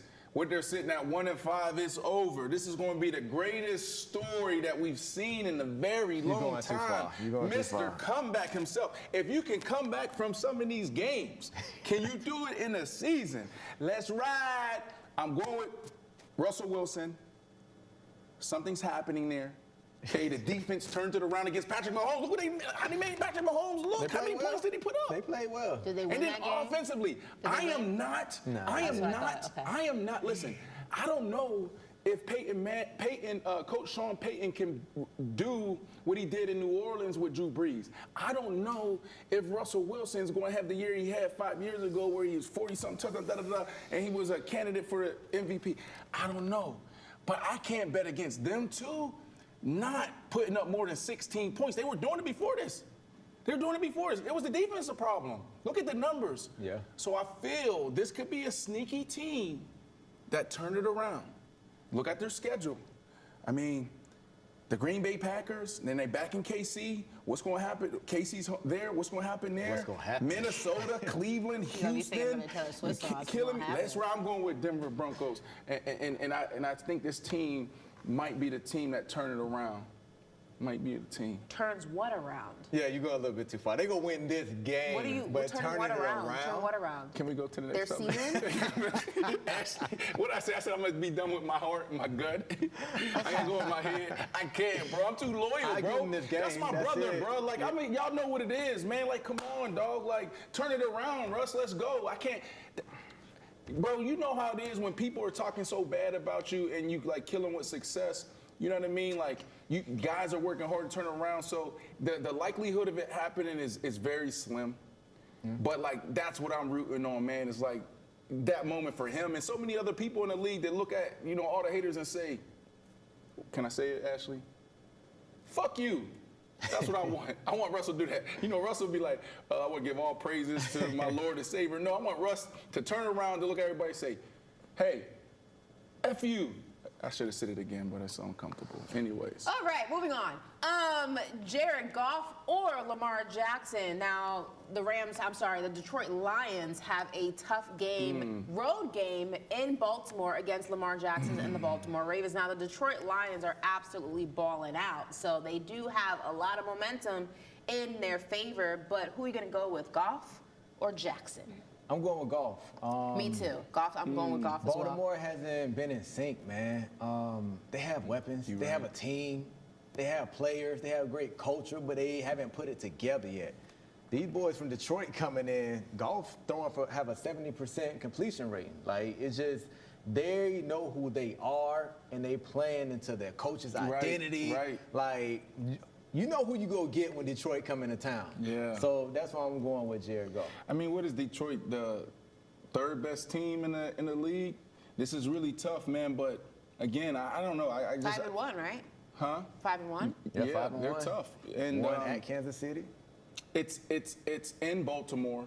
It's tough to play in Baltimore. Detroit, they play well at home and on the road. But I'm gonna go with Lamar Jackson here. You are right, bro. Like it's like, you know, they're sitting here, you know, what is it, 5-2. They lost to the Colts, the young Colts team, the youngest team in the NFL. They lost to the Steelers. They should have won that game, right? Lamar just can't, he hasn't been able to get over the hump there. But I'm just banking on Lamar to get them in stride, bro. Like, that's what I'm banking on. So I'm going to ride with Lamar here, but I know that I'm up against it. All right, and lastly, a possible Super Bowl preview. We have Tua Tagovailoa or Jalen Hurts. Now, this is going to be the game of the weekend, I feel like, on Sunday. I get to enjoy this with absolutely no stress because my Dallas Cowboys have a bye week. So we are not in. My Dallas Cowboys have a bye week, so we get to chill out. You said through the first 4 weeks, the committee was going to let me know if I was in. What y'all vote? You haven't really been like really riding like you do for Russell Wilson. You know, we were kind of looking for that. I always speak highly of Dak Prescott. No, you're like on the fence. Maybe one more week and we'll see how that goes. All right, but listen.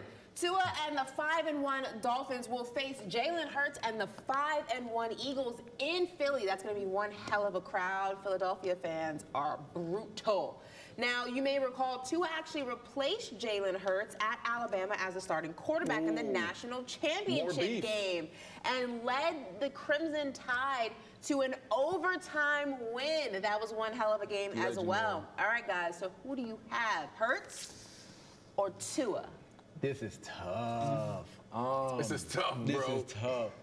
Because it's in Philly, I'm going to go with Jalen Hurts. Yep. You know, being that the Dolphins, they're going to be missing X-Man, Xavier Howard at that cornerback position. Jalen not going to be in there. They're trying to see if they can start Nick Needham at cornerback. This is the game that Jalen Hurts can go ahead and stretch the ball on the outsides, right? We haven't been seeing them air it out all season, so I think this is the game, the perfectly set up game to go against Tua. Everybody watching, they hurt in the secondary to go ahead and start unleashing downfield. Just because X-Man out and they are in Philly, that's why I'm going with Jalen Hurts. Ashley, you want to go or you want me to go? I'm also going with Jalen Hurts. Philadelphia is a crazy environment. Those fans are no joke. They make Knicks fans and New York fans look like Beverly Hills fans. It's actually, it's insane. Miami's defense sometimes can be a little bit, you know, up and down. I'm not questioning the offense at all. It's the defense that's going to give me the biggest question mark. I do think, though, that home field advantage is very real when you play in Philadelphia. I'm going to go Jalen Hurts. I do think, though, that this is going to be a very close game. Very close. I think it's coming down to a wire. Truthfully, I think whoever has the ball in their hand last is the one who wins the game. This is a statement game for Coach McDaniels and the Miami Dolphins. This is going to tell us if they're really like that, right? Like they started off and everybody was like, oh, this is amazing. And then they had that big letdown against the Buffalo Bills where they got blew out. Is it blew out? Mm-hmm. Blown out, but blew out. They got blew out. I think that the Miami Dolphins win, and they win convincingly. Ooh. On the road in Philly? Yeah, bro. Yeah, bro. Like Tyreek Hill, all their weapons offensively. You hit on something, right? That defense. That's going like. But they got Coach Fangio over there, and he's one of the best in the business. And he can go down maybe if we rank defensive coordinators and defensive minds, he'll go down maybe in the top 15 ever, maybe 10. So I think that he'll be able to put them in a position where they can just hold strong because they're facing a lot. But that offense, bro, this is like when we think of like the greatest show on turf, like we still talk about them. We think about Bill Walsh in the West Coast, like we still talk about them. Even what the Miami Dolphins did with the Wildcat, like that's a moment in like offensive history. This is a moment, bro. Do we know? Are we following what they're doing statistically? It's never been done before. Do you guys want to place a wager on it? Nah, I'm not betting.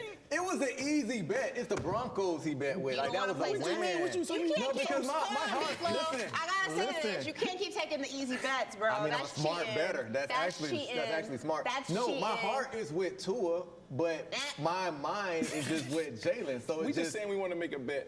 I don't want to make a bet. He's so conservative. Why don't you want to make a bet? No, because it's not going to be money or anything. My heart is with Tua, but I just think even when they're missing their running back, they still a running back that's going to be out this game. I just feel like Baker's cookies. Who can you do that? I'll do that. I'm with that. Bet. Don't put what is it? Something brownies. What they call them? Weed brownies, pop brownies. Yeah, well, I don't know if this changes your mind, but Jalen Ramsey was at Miami practice today.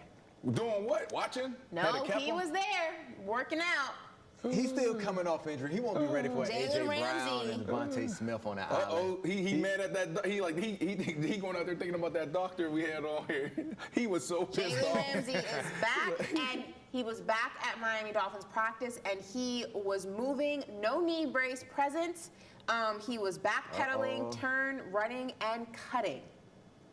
Ooh. That's a whole. I don't know if you're ready for AJ Brown and these boys coming off injury. No, not this one. Off, wait one more week, bro.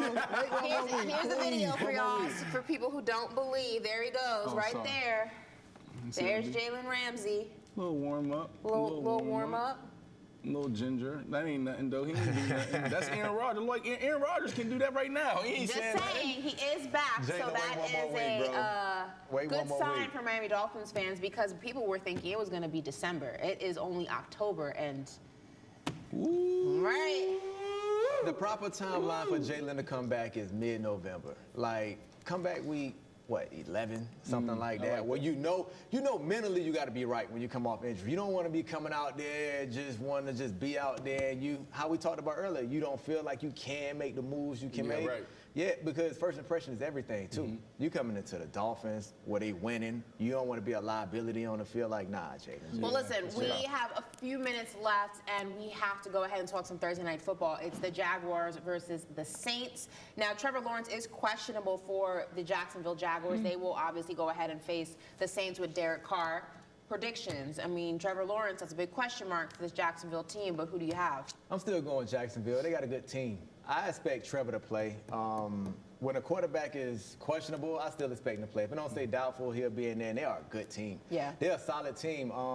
In another year, I see them being in Detroit and making a run that Detroit making right now. So, yeah, New Orleans isn't a team who's figured it out yet, right? We don't know who they are. They might have a decent game with Derek Carr, but especially on a Thursday night, I'm looking for Jacksonville to come away and just sweep this game. I need more therapy. I don't know why I'm wired like this and why I need this. Why do I make my life so hard?